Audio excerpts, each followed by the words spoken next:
নমস্কার, S Bangla news online খবর সব দেখাবো আমরা।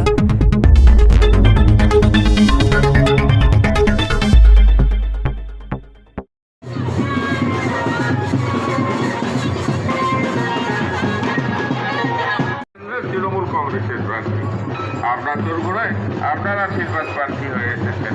আপনারা বেচারাম মান্নাকে দুহাত ভরে আশীর্বাদ করুন।